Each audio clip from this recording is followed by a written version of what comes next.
Welcome to Your Care Plan. My name is Julia and this channel looks at the issues facing our environment and our health. Its purpose is to summarize and share evidence-based information with you.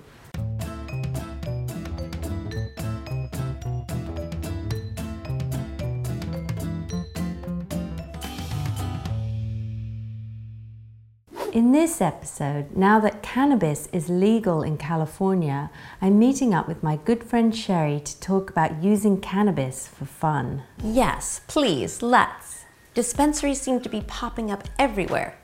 For starters, what do we know about the high of cannabis? Oh, hi there, Sheri. I'm so glad you could join us today. The high comes from tetrahydrocannabinol. Luckily, usually referred to as THC, part of the cannabis plant. Being intoxicated with cannabis has a variety of effects, including feelings of slowing down or relaxation, or feelings of confusion. There's a lack of physical coordination and mental judgment, as well as impaired concentration and memory. But THC is only one part of the complex of chemicals in cannabis. CBD or Cannabidiol is another, and CBD doesn't get you high. Bummer. So one part of the cannabis plant makes you feel high, while other parts of the plant don't at all. In fact, I know a few grandmas who regularly use CBD oil for their arthritis. Are you sure they're not secretly getting high?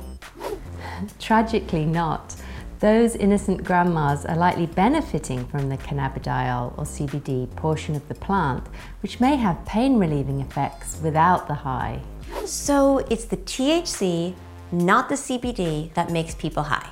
Exactly. THC is intoxicating, meaning it impacts the way our brains function. It can slow down our thinking and reflexes. And in some cases, it can even create an altered state of consciousness, like a psychotic state, which can promote anxiety. I still worry about the sweet grandmas. Are they getting hooked on their CBD oil? Thankfully, no. CBD is not addictive. Rather than being addictive, it's thought that CBD might even have the potential to help treat addiction when used in isolation from THC. What about the people who smoke weed every day? I've read that cannabis in general is not addictive, but some people say it's very difficult for them to give it up. It is possible that the THC in cannabis has the potential to be addictive for some people. So addiction can mean several things, like not being able to stop using despite having problems while using cannabis, also having cravings when not using it, developing a tolerance for it, needing larger and larger amounts of it to get high. And you can get withdrawal symptoms when you stop using. Those are symptoms like irritability, problems with sleep, depression, appetite, and weight decrease. Yeah, about 9% of people who ever use cannabis will develop what's described as cannabis use disorder, which is dependence on the drug, cravings, tolerance, and other possible negative impacts. So, if you're going to use regularly, be aware it's not without risk. Speaking of risk, there are so many products to choose from. Julia, do you recommend smoking or eating cannabis? As a nurse, I have a hard time recommending to anyone smoking anything. Smoke from any source, cigarette, bong or blunt, or even from a wood fire, is just not good to inhale into your lungs. Lungs didn't evolve to process constant exposure to any smoke, so I guess I'd have to recommend choosing edibles. But they aren't without issues. It can take 1 or 2 or more hours for an edible to take effect, so it's easy to take too much and then feel high for longer than you might want. That doesn't sound fun. Right. Not knowing a safe dose can produce a very bad experience. And if you're pregnant or breastfeeding, cannabis is not safe for the baby. Just don't do it. Julia, do you think there's a safe amount of cannabis to use that wouldn't cause future harm? Oh, Sheri, we just don't know at this time. Because of the drug's federal Schedule 1 listing, research into its effects have been very limited. What would you advise teens and young adults about cannabis use? Well, for teens, a reminder that in California, cannabis use is legal for recreational use for adults only, not them.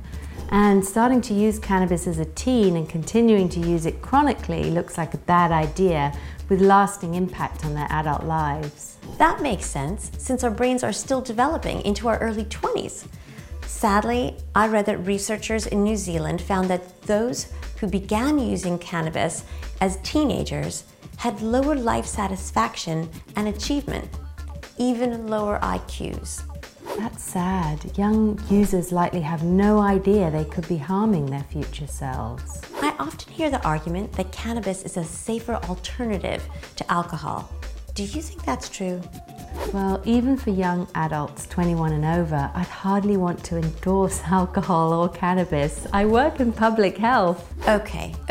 Then without a direct endorsement, how about we say that if adults are going to use cannabis recreationally, then they should remember that it's an intoxicant, like alcohol, and should be approached with caution and moderation.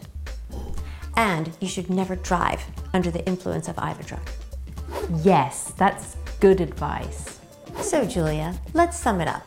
What do we want young people to know about cannabis? Long-term use beginning in young adulthood might permanently affect intelligence. Being high is being impaired, so don't drive if you're high. Cannabis can be addictive, and be moderate and considerate of others if you're going to use cannabis. There's still so much to learn about cannabis and its risks as well as its benefits. Agreed. I hope that as more states legalize the drug for recreational and medicinal purposes, we'll be able to learn more and become better informed consumers. Thanks, Sheri, for joining me, and thank you out there for viewing. Please remember to like this video and subscribe to Your Care Plan on YouTube.